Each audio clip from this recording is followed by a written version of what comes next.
할렐루야. 전도서 8장 말씀 함께 나누겠습니다. 전도서 8장은 세상의 권세에 대한 말씀인데 8장 1절에 보시면 누가 지혜자와 같으며 누가 사물의 질을 아는 자이냐, 사람의 지혜는 그 얼굴에 광채가 나게 하나니 그의 얼굴에 사나운 것을 변하느니라 했습니다. 어리석은 사람이 알지 못하니까 자기 성질을 내고 자기 감정대로 당장 보이는 것 때문에 화를 냈는데, 지금 우리가 장래를 바라보고 하나님 하실 일을 본다면 지금 어렵고 힘들어도 감사하고 기뻐할 수 있다, 이제 이런 뜻이죠. 그래서 당장 눈앞에 보이는 것에 만족하고 기뻐하지 말고, 또는 당장 눈앞에 보이는 것 때문에 화를 내지 말고 미래와 장래와 멀리 있는 것을 바라보라, 이제 이렇게 말하고 있습니다. 이제는 내가 권하노라, 왕의 명령을 지키라, 이미 하나님을 가리켜 맹세하였음이라 했습니다. 이게 무슨 말이냐면 세상의 권세에 대해서 너희가 순종해라, 그런 말씀이죠. 사도 바울의 서신을 통해서도 가르칩니다. 우리에게 고린도 전서와 후서를 통해서 세상의 권세에 대하여, 너희 주인에 대하여, 선생된 자들에 대하여 순종하라, 이렇게 말합니다. 그래서 그 세운 것도, 세상의 그 권세자로 세워진 것도 하나님께서 하신 것이니까, 하나님 허락하신 것이니까 그 권세에 순종하라, 이렇게 말을 하는 겁니다. 그래서 2절에도 보면 내가 권하노라, 왕의 명령을 지키라. 왜? 왕이 하나님을 가리켜 맹세하였다. 하나님이 세우신 것이다. 하나님 앞에서 세워진 것이니까 왕에게 순종하라, 이렇게 말하는 거죠. 종들아, 상전에게 순종하라, 이렇게 말합니다. 자녀들아, 부모에게 순종하라. 하나님께서 세우신 것이니까 그 앞에 순종할 필요가 있다, 이 말이죠. 그래서 우리는 때로는 우리 앞에 세워진 자들이 어렵지 아니하고 바르지 않은 것들을 본다 할지라도 할 수 있다면 그 권세 앞에 순종하는 것은 필요하다. 왜?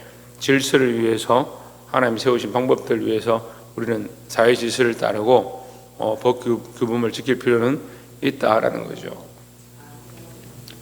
4절에 왕 앞에서 물러가기를 급하게 하지 말며 악한 것을 삼지 말라. 무슨 말입니까? 네 마음대로 네 기분대로 함부로 행하면 화가 있다. 네가 듣고 싶지 않더라도 순종함으로 차분히 행하고 네 기분대로 성질대로 행하지 마라, 이제 이런 말이고, 왕은 자기가 하고자 하는 것을 다 행함이니라. 왕이 너에게 명령해서 죽여라 하면 네가 어떻게 하겠냐? 그러니까 함부로 그 앞에 행하지 마라. 다시 말해서 세상의 권세에도 순종할 수 있어야 된다, 이런 얘기입니다. 5절에 명령을 지키는 자는 불행을 알지 못하리라. 지혜자의 마음은 대화 판단을 분별하니 했습니다. 지혜자의 마음을 가져서 그 명령이 잘못되거나 그가 가르치고 지시하는 것이 틀릴 수 있지만 지혜를 따라 잘 분별해라. 그래서 세상의 권세에 순종하되 특별히 뭘 알아라? 때와 판단을 분별한다. 옳고 그름을 잘 분별하라, 이 말이죠. 6절에 무슨 일에든지 때와 판단이 있으므로 사람에게 임하는 하가 심함이니라 했습니다. 그래서 우리가 잘못 판단하고 잘못 때를 보면 따라가다가 잘못 망할 수가 있죠. 근데 우리는 세상의 권세에 순종하지만 특별히 뭘 알아야 되냐? 하나님을 알고 있어야 됩니다.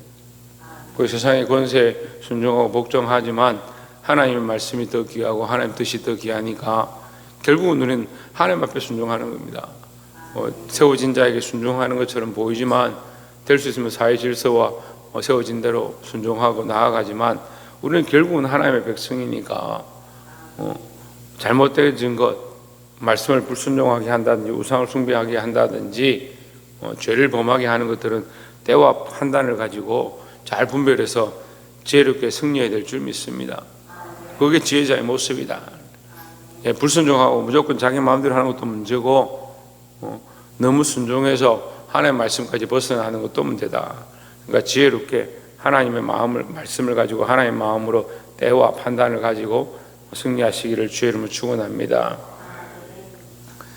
그래서 7절에 사람이 장래일을 알지 못하나니 장래일을 가르칠 자가 누구이랴 했습니다. 결국 인생은 장래를 알 수 없죠. 장래일을 알 수가 없습니다. 그리고 당장 눈앞에 보이는 것도 어떻게 될지 모르는 판에 장래일을 어떻게 알겠습니까? 장래일을 아시는 분은 하나님밖에 없습니다. 그러니까 우리가 하나님을 신뢰하고 하나님을 의뢰하고 하나님 앞에 맡겨드리는 삶이 되어야 될 줄 믿습니다. 8절에 바람을 주장하여 바람을 움직이게 할 사람도 없고, 그렇게 세상에 권력을 가지고 큰소리 친다 하고 왕이 된다고 한들 바람을 주장할 자가 있느냐? 그런 권세는 누구에게 있다? 하나님께 있다. 죽는 날을 주장할 사람도 없으며 했습니다. 죽고 사는 것을 어떻게 주장하느냐, 언제 죽을지 아느냐 알 수가 없죠. 어제도 제가 교제하시는 목사님들과 만나서 얘기를 하니까 목회자들보다 더 젊은데 어떤 장로님이 갑자기 돌아가셨다고. 근데 1월 1일 날 건하신년 보내고 새해 복 많이 받고 하나님 안에 평안하십시오 했던 분이 갑자기 순식간에 심장마비로 돌아가셨다니. 그래서 안타까워 하시는 거예요. 아이고, 연락을 하고 한번 만나 뵐 거를 그렇게 서로 얘기를 나누면서 옛날에 같이 장사를 했었는데 그런 얘기를 하시는 거예요. 그러니까 그걸 어떻게 알았겠습니까? 갑자기 돌아가셨는 거예요. 그래, 우리의 죽음과 우리의 장래를 알 수가 없는 거죠.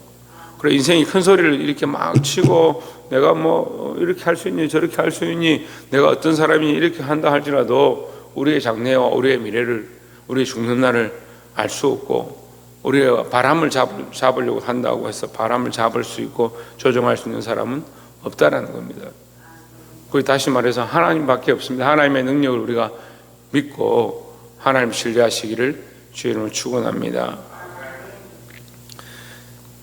죽는 날을 주장할 사람도 없으며 전쟁할 때를 모면할 사람도 없으니 악이 그의 주민들을 건져낼 수는 없느니라 했습니다. 그리고 우리를 구원하실 분은 하나님밖에 없다. 네, 이 신앙을 가지고 승리하시기를 주의 이름으로 축원합니다. 9절 말씀 보면 내가 이 모든 것을 보고 해 아래에서 행하는 모든 일을 마음에 두고 살핀즉 사람이 사람을 주장하여 해롭게 하는 때가 있도다. 10절에 그런 후에 내가 본즉 악인들은 장사 지낸 바 되어 거룩한 곳을 떠나 그들이 그렇게 행한 성읍 안에서 잊어버린 바 되었으니 이것도 헛되도다 했습니다. 이게 9절 보면 좀 이해가 안 되는 부분도 있습니다만 이것이 결국 연결이 되는 거예요. 여러분, 무슨 말이냐?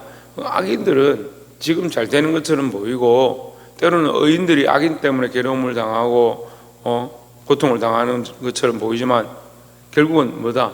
악인들은 잠시 있다가 사라진다. 없어지면 아무도 그들을 기억하지 않는다는 거죠. 그러니까 우리는 하나님 기억하시는 분, 하나님 기억하시는 자, 하나님 나라에서 인정받는 자, 그런 믿음을 가지고 살아야 될 줄 믿습니다.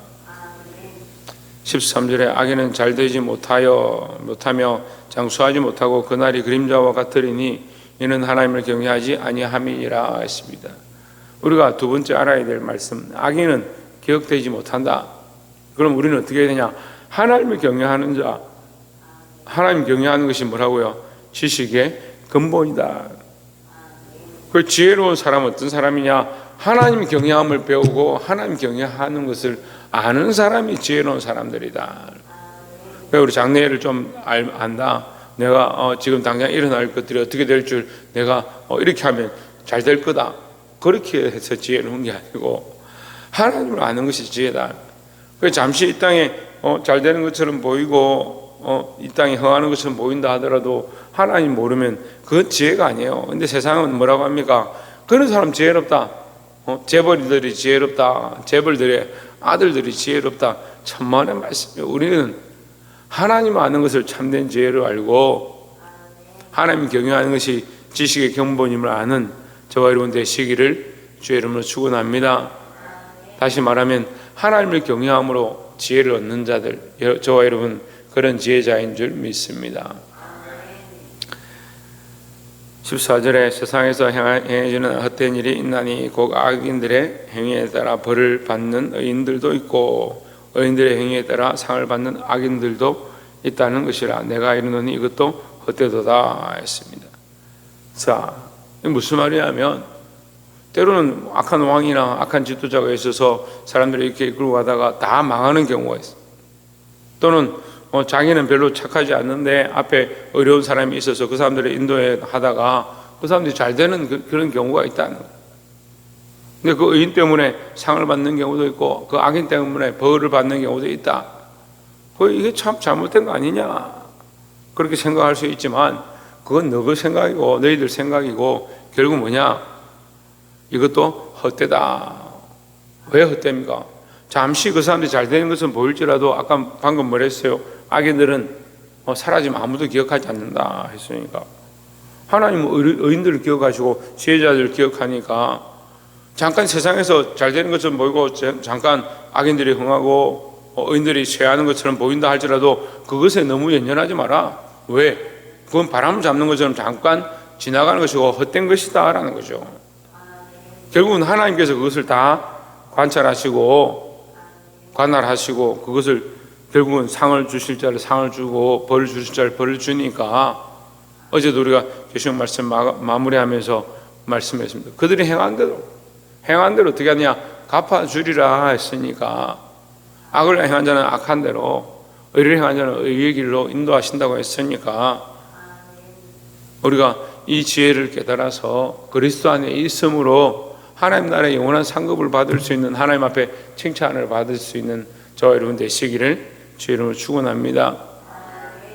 말씀을 맺겠습니다. 세상에 지혜자와 악한 자가 있다라고 합니다. 지혜자가 어떤 지혜자냐? 세상에서 형통하고 상을 받고 잘 되는 사람들이 지혜자냐? 그렇지 않습니다. 그것은 바람을 잡는 것과 같다라고 말하고 있습니다. 세상의 권세에 순종하고 때로는 세상의 권력에 순종함으로 말미암아 악한 자들 때문에 피해를 보는 경우도 있지만 그것 또한 헛되다. 잠시 있을 것을 때문에, 잠시 일어나는 일들 때문에 괴로워하거나 힘들어하지 말고 영원한 것, 하나님 하실 영원한 상급과 그 영원한 날을 바라보고 승리할 수 있는 지혜로운 사람들이 되시기를 주의 이름으로 축원합니다. 기도하겠습니다. 이제 우리 말씀